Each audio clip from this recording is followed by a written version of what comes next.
Make the most of it in a new BMW. During the BMW Summer On Sales event, receive a credit of up to $3,000 on select models. Good morning, America. This morning, confronting Putin, President Trump facing pressure over his upcoming summit meeting with Russian President Vladimir Putin after 12 new indictments involving Russia's alleged interference in the 2016 election. Plus, the president's tea with the Queen and what he told the Prime Minister. Road to recovery, the 12 boys and their soccer coach rescued from a cave in Thailand, speaking out for the first time. Thank you so much. The update from doctors on their condition. Caught on camera, look at this. Toddlers rescued, 2 babies spotted dangling from a window, passers-by petrified. So I was like, where are the parents? The man who saved the day. Serena Spotlight taking center court at the Wimbledon final, going for her 24th Grand Slam title. The new mom ready to prove to the world she's still at the top of her game. Yes, Olympia, your dreams can come true too. And speed racers, it's electric at the Formula E Championship, and these battery-powered cars, we put Rob in the driver's seat, or tried to. I may be stuck. His spin on the track and why the engine fuel is actually safe to drink. Live from ABC News in New York, this is Good Morning America. I know, we're going to call that out. Hey, good morning. Happy Saturday. We have a bit of an unusual configuration here on the desk. Ron is off this morning. Adrian's on assignment over in Thailand. Rob will be doing the weather from Brooklyn, where, as you saw, he's going to be drinking some engine fuel smoothies with some race cars behind us. I don't know how they got you to do that. And we are very lucky to have, you might have heard the laugh there, the famous laugh. Dr. Samuel Champion is on set this morning doing Pop News. Trying to make it not look so lonely up here. It would lonely. be okay. Hi. You take up the space of 3 normal humans. What does that mean? All right. Only good things. In the best possible way. Best possible space. Yes, a desk may look lonely, but our hearts are full because you're joining us. And we are going to start this Saturday morning with the big news involving President Trump, now 2 days away from his historic sit-down with Russian President Vladimir Putin. That meeting happening on Monday. Trump is spending the weekend at one of his golf clubs in Scotland. There he is. He is already up this morning and tweeting about the big news, the 12 indictments announced on Friday against Russian intelligence officers accused of meddling in the American election. Here's what he's saying about that. Quote, the stories you heard about the 12 Russians yesterday took place during the Obama administration, not the Trump administration. Why didn't they do something about it, especially when it was reported that President Obama was informed by the FBI in September before the election? So the president is up and tweeting this morning. Let's begin here with the latest on those indictments. Here's ABC's Chief Justice Correspondent Pierre Thomas. Pierre. Paula and Dan, the indictment against 12 Russian intelligence operatives is stunning in its detail, spelling out just how aggressively Russia was in stealing huge amounts of data from Democrats to interfere with the 2016 election. Just days before the president is set to meet with Vladimir Putin, 12 members of Russian intelligence indicted for meddling during the last presidential campaign, an operation U.S. intelligence officials say was authorized by Putin himself. The new indictment claims the Russian intelligence officers hacked the Clinton campaign, the DNC, and emails of Clinton campaign chairman John Podesta. There was one unit that engaged in active cyber operations by stealing information, and a different unit that was responsible for disseminating the stolen information. Russian Command Unit 26165, in charge of stealing information, headquartered in this building in Moscow, and 18 miles away, here where Unit 74455 allegedly weaponized the information, posting online, including through WikiLeaks, damaging information on Hillary Clinton and Democrats just 3 days before the Democratic National Convention. Mueller portrayed the Russians as nimble, one example in the indictment suggesting they appeared to step up their attacks on Clinton on the same day as this appeal from candidate Trump. Russia, if you're listening, I hope you're able to find the 30,000 emails that are missing. That very day, according to the indictment, the Russian conspirators for the first time attempted to hack email accounts at a domain used by Clinton's personal office. Mueller also claims a hacker entitled Guccifer 2.0 reached out to someone close to the Trump campaign, believed to be his longtime strategist, Roger Stone, writing, Do you find anything interesting in the docs I posted? And then, please, tell me if I can help you anyhow. Stone himself was not indicted. He told ABC News that he is the person mentioned in the indictment, but he insists that he's done nothing wrong. Any objective person who will read that exchange will see that it's benign, it's innocuous. Special Counsel Mueller's indictment list is growing. 32 people indicted so far, with 5 felony convictions and more than 100 criminal charges. Paula, Dan? 32 indictments and counting, Pierre. Thank you. As we said, the president is in Scotland this morning, tweeting about everything from the Russia probe to his golf plans. And this follows a busy and rather colorful visit to London, where he met with the Queen and was also greeted by noisy protests in the street. ABC's chief foreign correspondent, Terry Moran, is right there in London with more. Terry. President Trump and the First Lady arriving in Scotland last night, a day of rest at the Trump-Turnberry Golf Resort near Glasgow after a tumultuous few days of Trumpian diplomacy, and now looking ahead to his meeting on Monday with Vladimir Putin in Helsinki. The unit's engaged in active cyber operations to interfere in the 2016 presidential election.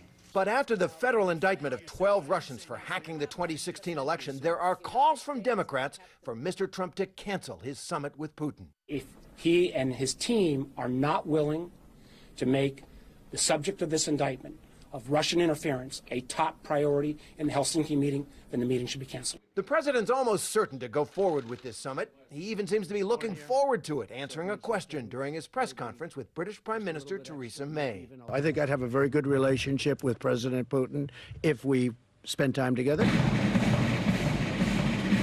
There was plenty of pomp and circumstance for the president during this visit to Britain. Tea with the Queen for him and the First Lady, and earlier in the week, a gala dinner amid the splendors of Blenheim Palace.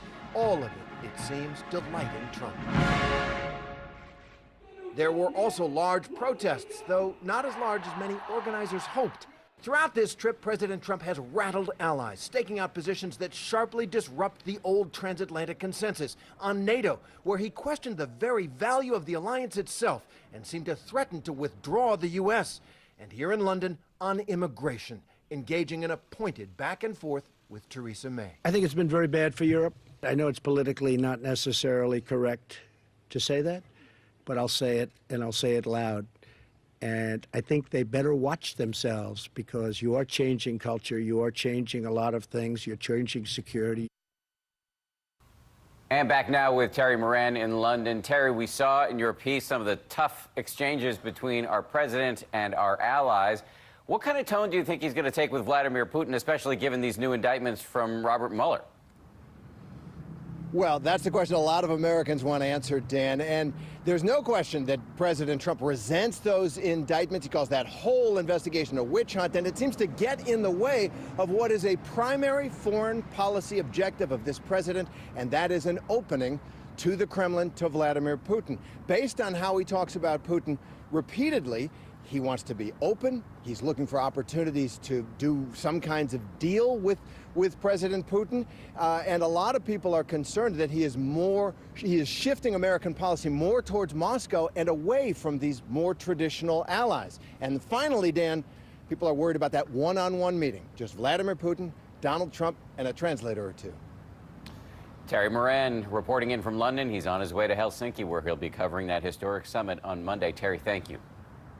Yeah, once again, thanks to Terry. We want to bring in ABC News political analyst Kristen Soltis Anderson, who's in D.C. for us this morning. Good morning to you, Kristen. Good morning. So after the indictments, does he need to take a tough stance with Putin? And as Terry just mentioned, the president really wants to get a deal done. What do you think that deal looks like? Absolutely. I think the president needs to be tough when it comes to Vladimir Putin, because as we have seen with this indictment and as we've known for the last many months, as the intelligence community has said over and over, this wasn't just a couple rogue Russians deciding they wanted to meddle in the election for fun. These were intelligence operatives who were directed almost certainly from the highest levels. So the things that the United States needs from Russia is for Russia to knock off its bad behavior. And my hope is that's exactly what President Trump will ask for in this meeting. As we mentioned at the top of the show, the president's been tweeting about the Mueller indictments this morning. He pointed out that the actions of those 12 Russians took place during the Obama administration. He said, quote, why didn't they do something about it? Does he have a point here? He's not wrong on this front, and in fact, Democrats have criticized Obama for this very same thing. Donna Brazile, who was the interim head of the DNC toward the end of the election, she wrote a whole book that involved a lot of criticism of the Obama administration's seemingly weak handling of this issue. But President Trump's been in office now for a year and a half. It's time for, I think, the buck stops here kind of look at this. And if he's meeting with Vladimir Putin, this, of all opportunities, should be the time that if we haven't done it yet, where we really put our foot down and say, knock it off, absolutely no more. The president says he'll bring it up, but he says don't expect a Perry Mason moment of Vladimir Putin admitting it all. Kristen Soltis Anderson, we really appreciate your analysis on a Saturday morning. Thank you. Thank you. We're going to move on now to another politically explosive issue. The children separated from their parents at the border. This morning, the 6-year-old girl whose cries ignited outrage, she's now been reunited, as you can see, with her mom. And the reunion happens as a California judge decides the fates of other families who've also been separated. ABC's Marcy Gonzalez is in Los Angeles covering all of the developments for us this morning. Hi there, Marcy. Hi, Paul and Dan. Good morning. That judge ordered families be given at least 12 hours notice that these reunions are finally happening after many parents, including the mother you're about to see, got approval and details at the last minute, having to scramble to be there for these long-awaited moments. This 6-year-old girl whose voice for many sounded the alarm on the issue of migrant families separated at the border, now hand in hand with her mother again. Allison Jimena Valencia Madrid heard in this recording first obtained by ProPublica. Reunited with her mom in Houston after a month of being held in detention centers hundreds of miles apart, describing how much she missed her. Cindy Madrid saying she came to the U.S. to escape violence in El Salvador, now focused on her asylum fight and encouraging other parents separated from their children. Yenny Gonzalez Garcia from Guatemala traveling from Arizona to New York to be reunited with her 3 kids. And in Detroit, this father back with his 3-year-old after being apart for 3.5 months. These and other emotional moments like this one caught on CNN, coming after a court-ordered deadline requiring that children younger than 5 separated under the Trump administration's zero-tolerance policy be reunited with their parents. Officials saying 57 of the 103 kids are now back with their families, but the other 46 were deemed ineligible. This morning, the ACLU says there are still thousands of older children separated from their parents. We want all these children who are eligible for reunification, and we think it may be as many as 3,000 of the 5 and above to be reunified by July 26. And a federal judge here in California now ordering the government to pay for travel and other costs of bringing those families back together. Dan and Paula. It is good to see those reunions. Marcy, thank you very much for your reporting. And there is news out of Thailand this morning where the 12 boys and their soccer coach are now speaking publicly after being rescued this week. Hospital officials are also giving updates on the condition of the boys. ABC's Adrienne Bankert is right there in Chiang Rai covering it all, as she has been for many, many days now. Adrienne, good morning to you once again.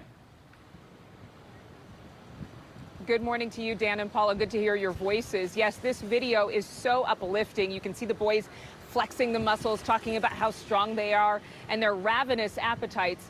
Doctors say that they are steadily improving and gaining back their weight after being in the cave, but they're most concerned about their mental health and preparing them for life after they're released from the hospital.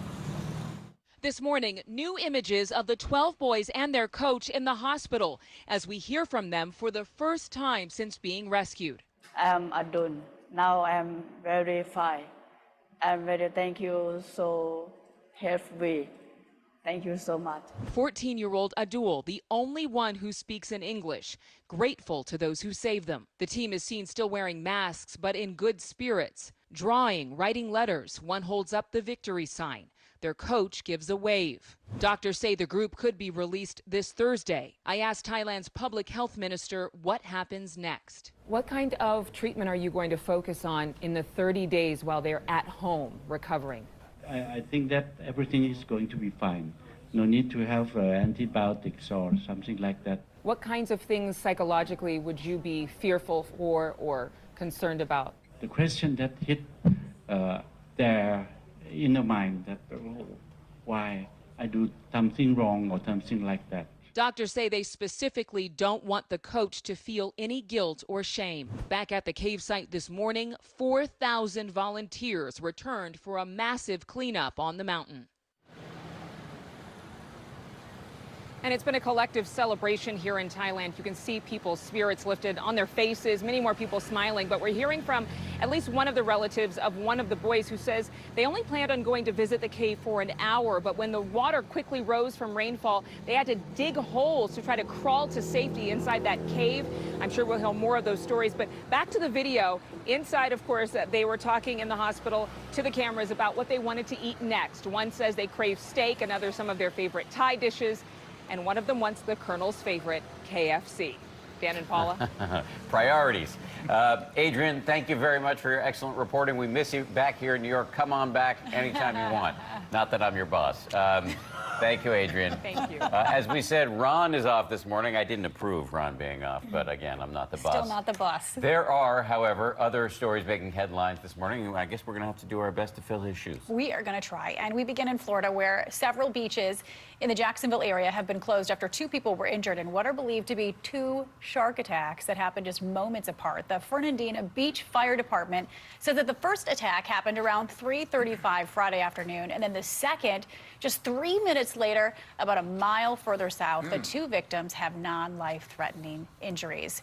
And back here in the U.S., in Chicago, look at this. Scary moments as people down below see 2 toddlers in diapers. Look at this. Oh, no. Those are their feet dangling from a second-story apartment window.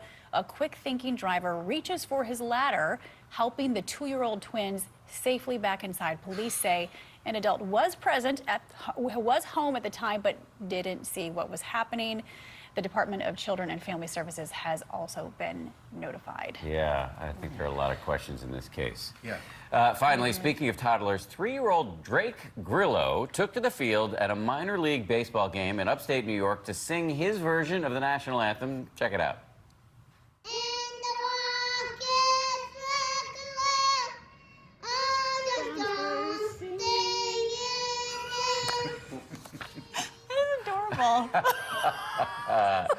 Oh, I love it. Drake's mom says he memorized the song while watching sports, and he did great.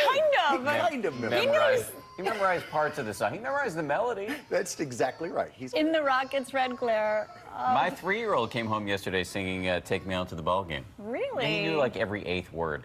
Hey, you know what? We'll give him an A for effort. Sure. Let's send things out to Rob Marciano. Speaking of sports, who's at the Formula E racetrack in Brooklyn. Rob, good morning. Good morning, guys. They are about to sing "Take Me Out to the Racetrack." Oh yeah, you can hear the machinery behind me. The Formula E circuit culminates for the 4th year here in the States to crown a champion for the 2nd year here in New York City, in Brooklyn, with the beautiful New York City skyline behind us. We're looking at 20 drivers, 10 teams, 40 cars. You do the math, all electric, and then, man, they can fly. We're going to show you all that in the next half hour. But let's get to the weather. First of all, it's a beautiful day here in New York. We are looking at heat across much of the country, including the Northwest, where fires are burning just east of Salem. They got up to near 100 degrees there, and in Portland, probably will do it again today. Some campers at the Silver Falls State Park, a beautiful spot there. They had to be moved because of the fires. Also in Yakima, some fires there. Scorching heat across the midsection, the Heartland, and the Northwest, and parts of the West Coast will be starting to see a cool off, but really not until the beginning and middle part of next week. So fire danger is high out west. We'll be watching that carefully. That's a quick check on what's happening nationally and here in Red Hook, Brooklyn. Time now for a look at your local forecast. Hi there and good morning. Meteorologist Ryan Miller with you here in the Stormwatch 7 Weather Center. We've got plenty of sunshine for your Saturday forecast. With the sunshine comes some pretty good heat this afternoon, climbing into the lower 90s this afternoon. If you plan to hit to the pool, no concerns with showers or storms. Just remember your sunscreen. Tonight, the D.C. home opener for the United. It looks like we're going to see fine weather conditions, temperatures into the 80s, and tomorrow an increase in humidity, lower 90s. Showers and storms come in here for Monday and Tuesday. Guys, I've got my glycerin fuel here, ready to make some smoothies, so I'll whip some up for you in the second half hour of the show. We'll see you guys then. That's what low fuels fat, but it may cause a little reflux. But that's what fuels the e-cars. Gets you going. Exactly And right. what fuels Rob Marciano.